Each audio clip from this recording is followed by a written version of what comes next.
Hola, bienvenidos a Sanar con Arte. Este podcast es presentado por Sanarte, creador de programas para la salud a través del arte. En este segundo episodio hablaremos sobre el poder de la voz con el doctor Yuri Nakasato, médico peruano quien actualmente es jefe de reumatología en el Hospital de Asuntos Veteranos de Fargo, Dakota del Norte, en Estados Unidos.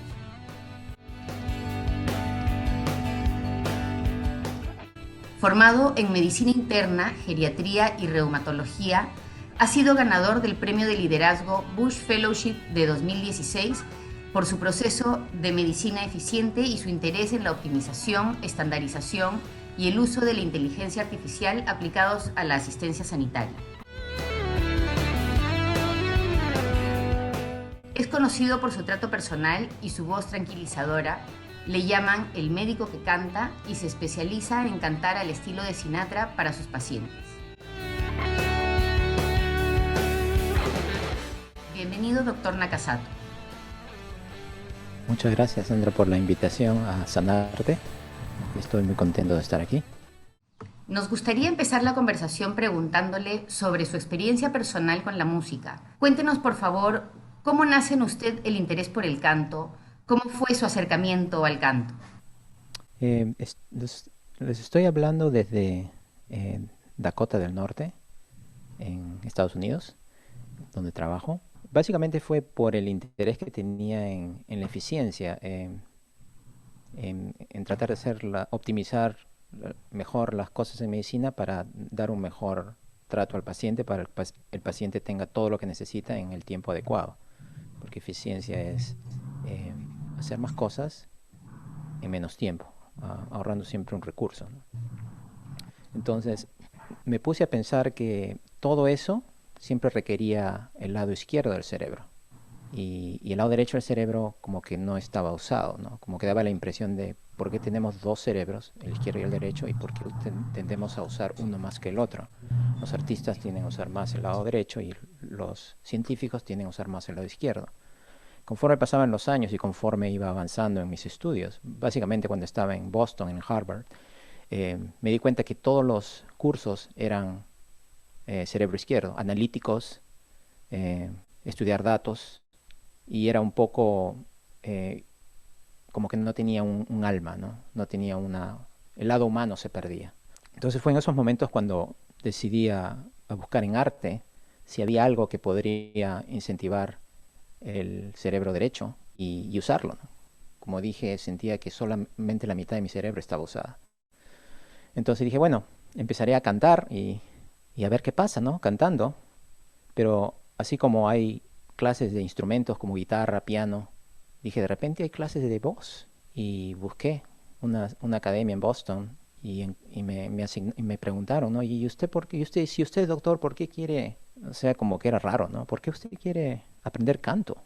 Y mi respuesta fue simple, ¿no? Bueno, yo quiero imitar a Elvis Presley. Dijeron, ok, bueno, podemos trabajar en eso.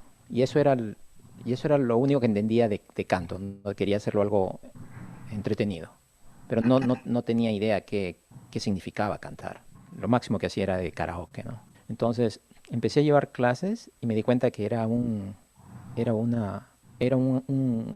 cosa inmensa. Era una enciclopedia de conocimientos y de estructura anatómica que requería usar la caja torácica, requería usar la laringe, los senos nasales y toda la estructura de resonancia que hay en el cráneo, ¿no?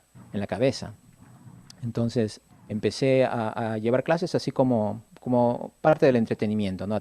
Empezar a tener una apreciación sobre la música y lo que significa cantar y justo más o menos cuando estaba en unos 4 meses, que no lo tomaba muy en serio, sino llevaba clases porque sencillamente era algo entretenido, el COVID aparece en el mundo, ¿no?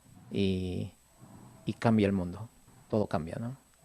Lo que teníamos, la paz que había interna, eh, se, se, se, se rompió, ¿no?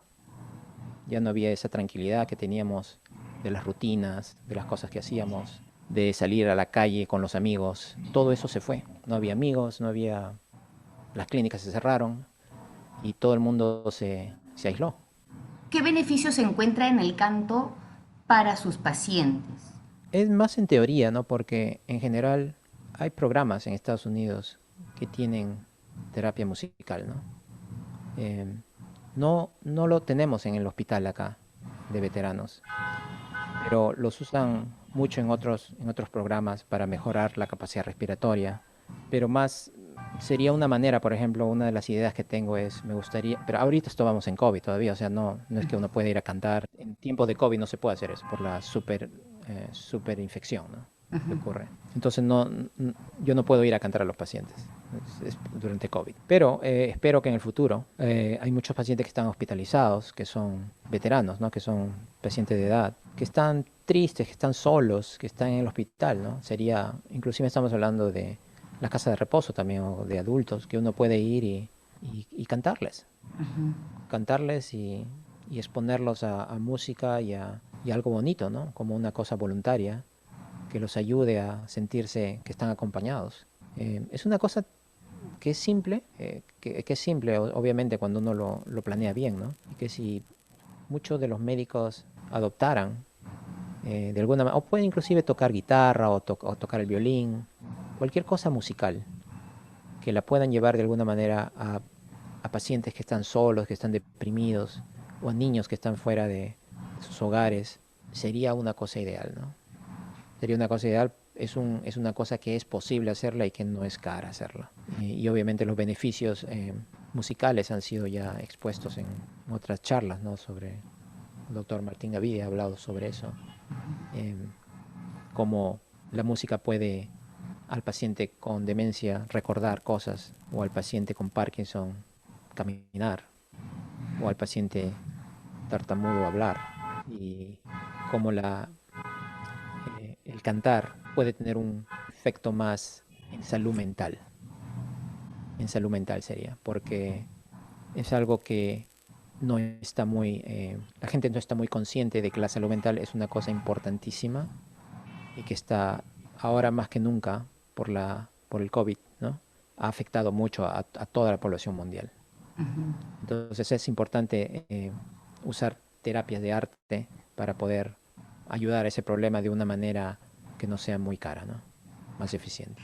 Según su experiencia, ¿qué habilidades son las que se pueden desarrollar en una persona a través de la cantoterapia? Una de las cosas que estudiamos en Harvard fue un caso que le llamaban, el capitán Shackleton, que es un capitán inglés, que se fue a la Antártida a una expedición. Por el año 1914, por el año más o menos de la Primera Guerra Mundial. La idea era llegar primero a la Antártida, ¿no? Al Polo Sur. Pero ese caso de Shackleton es el caso usado en los cursos de liderazgo. ¿Y por qué? Porque al final lo que ocurrió fue, y el hecho por lo cual es importante, es que al final toda la población sobrevivió, a pesar que estuvieron atrapados casi 2 años en el hielo. Entonces uno dice, pero ¿cómo? Si estuvieron atrapados en el hielo, comiendo pingüinos, con menos 50 grados centígrados, y sin bote, encallado, ¿cómo sobrevivieron? ¿Cómo hicieron para sobrevivir? Entonces cuando uno se pone a analizar qué ocurrió exactamente, estaba este capitán Shackleton. Y él era un tipo que prestaba mucha atención a la moral, al aspecto humano, no al hecho de que, ok, tú eres buen marino y tú haces bien este nudo y puedes poner la vela. No, sus entrevistas eran bien simples, ¿no? Eh, venía un marinero a entrevistarse para ver si lo ponía en la tripulación y le preguntaba, ¿puedes cantar? Y si podía cantar, entonces lo contrataba, ¿no? Y no había una explicación muy clara por qué, ¿no? Pero él, como sabía que era una expedición de sobrevivencia, ¿no? Llegar al Polo Sur requiere pues bastante resiliencia, ¿no? Bastante capacidad de resistir y de sobrevivencia. Entonces, una de las cosas que él entendía era que la música era importante. Entonces, llevaron un instrumento que era el banjo, que es como un instrumento musical de una guitarra. Y cuando el bote encalló, y ya estaba el hielo estaba que destruía la embarcación. ya tenían que salirse, ¿no? Tenían que salirse y ir por el hielo a través de para poder caminar hacia un lugar donde podían ser rescatados, después de comer perros, comer pingüinos y todo eso. eh, Él dijo que cada marinero tiene la opción de llevarse un kilo, solo un kilo de sus pertenencias, nada más. El resto lo dejan, pero un kilo. Y el banjo pesaba como, creo que pesaba como 7 kilos. Así que dijeron, la excepción va a ser el banjo. 7 kilos, pero va a ser la excepción. ¿Pero por qué lo necesita? Porque si nos quedamos sin comida, vamos a necesitar el banjo. Y la explicación simple de la traducción era que los grupos cuando estaban en problemas se juntaban y se ponían a tocar el banjo y se ponían a cantar. Y así se pasaban las noches, cantando, ¿no? Cantando porque era la manera de encontrarse a sí mismos y esa sensación de que somos humanos y estamos vivos y es un momento feliz en la peor de las circunstancias, en el peor momento, ¿no? Estando atrapados. Y así duraron casi 2 años, con un aspecto musical interno que obviamente no se expresa muy claro. Yo cuando aprendí el canto fue cuando analicé el caso y dije, mira, pero si tenían este componente, y este componente no se estudia en liderazgo así. Yo, yo lo he estudiado el caso, pero nunca se mencionó el banjo para empezar. Yo cuando empecé a llevar las clases de voz y de música, empecé a analizar el caso de liderazgo y me di cuenta, pero claro, pero tenían esto que obviamente los hace cantar y los mantiene unidos. Entonces, una de las cosas de Shackleton era manténganlos ocupados, manténganlos ocupados, manténganlos ocupados, porque si no se vuelven locos. Estás atrapado en un lugar por año, por 2 años y en una isla te vuelves loco. ¿Qué haces, no? Tienes que tener algo. Y cantar en grupo aparentemente crea esa sensación, te vuelve de ser humano, de que estás vivo, de que tienes un propósito, de que hay la esperanza, de que hay un optimismo y de que puedes sonreír de nuevo. Puedes cantar, puedes sonreír, puedes reírte de nuevo. Y como que crea esa capacidad extra en el cerebro de seguir adelante y de sobrevivencia. Entonces, la música y el canto, que obviamente los cantos ocurren en los coros, en los estadios. Mira cuando Perú clasificó, cómo cantaba, cómo, cómo la música unió a todos los peruanos. Como todos estamos unida a la costa, unida a la sierra, unida a la selva, contigo, Perú. Todos cantábamos esa canción. Y no había nadie que se quejaba de, bueno, yo no canto porque yo no sé cantar. No, yo no canto porque yo no tengo oído. Todos cantaban. Todos cantaban la misma canción. En el avión, en el carro. Y obviamente Perú clasificó después de 37 años y unió a todo el Perú. Obviamente uno le da todo el crédito a Careca, pero en realidad fue como el Perú se unió y la música fue parte de eso. Entonces, hay también estudios que demuestran que en coros las frecuencias cardíacas se sincronizan. Es un fenómeno bien raro, pero se sincronizan, ¿no? Imagínate tu corazón y el mío que están... El mío y el tuyo puede estar diferente, ¿no? Eh, Se sincronizan, imagínate, por el hecho de que están cantando juntos. Y, y la capacidad respiratoria, tomar el aire, ¿no? Tomar el aire y usar esa capacidad respiratoria, usualmente cuando uno pasa por la vida, uno se olvida de respirar, está nervioso, qué sé yo, como que te subes por primera vez al caballo, estás nervioso y no sabes qué, o al carro, ¿no? Estás nervioso, usualmente uno tiene que tener una respiración superficial, ¿no? Imagina teniendo esa respiración superficial por años y años y años y años y años. Los pulmones empiezan la capacidad empieza a achicarse, ¿no? Pero cuando uno aprende canto, estás obligado a tomar aire constantemente, ¿no? Y hacer esos ejercicios.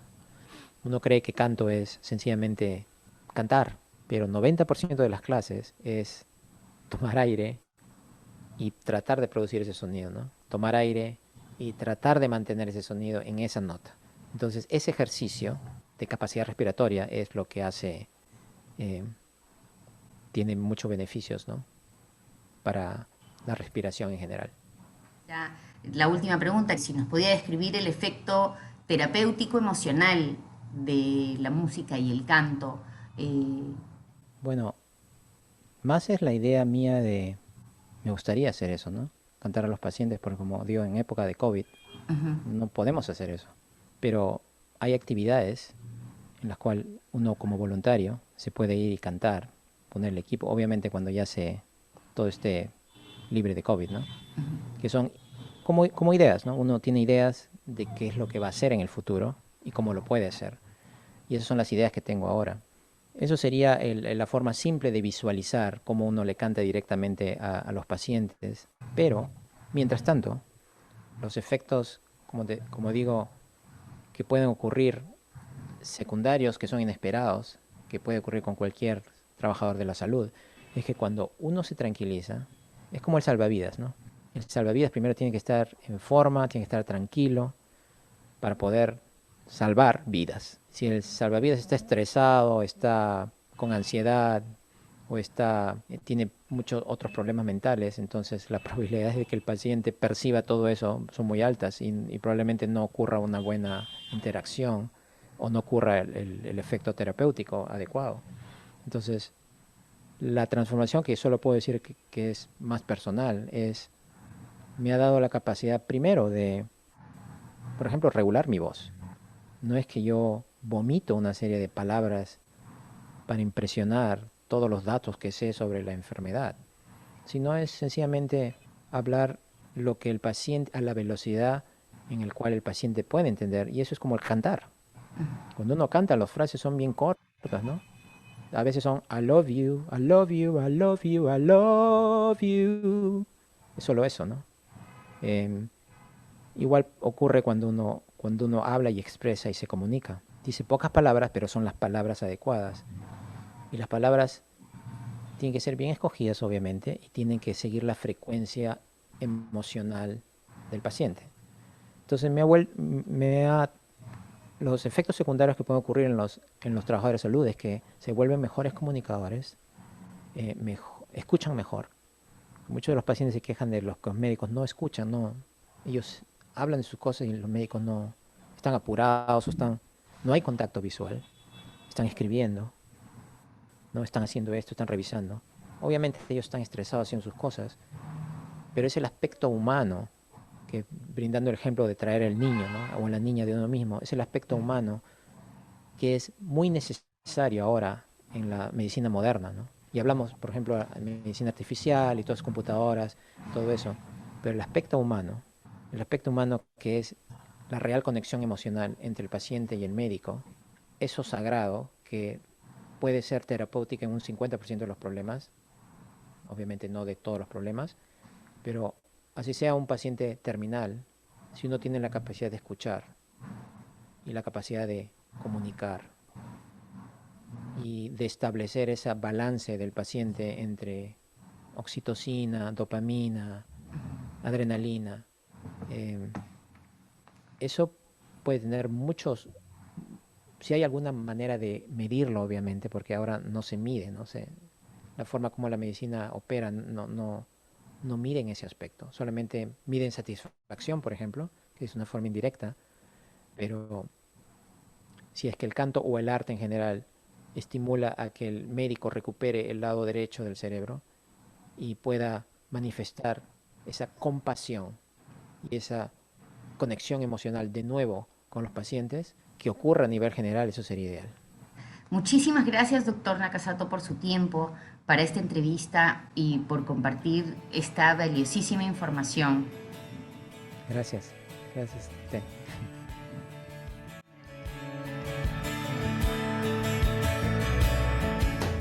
Muchas gracias por escuchar este episodio.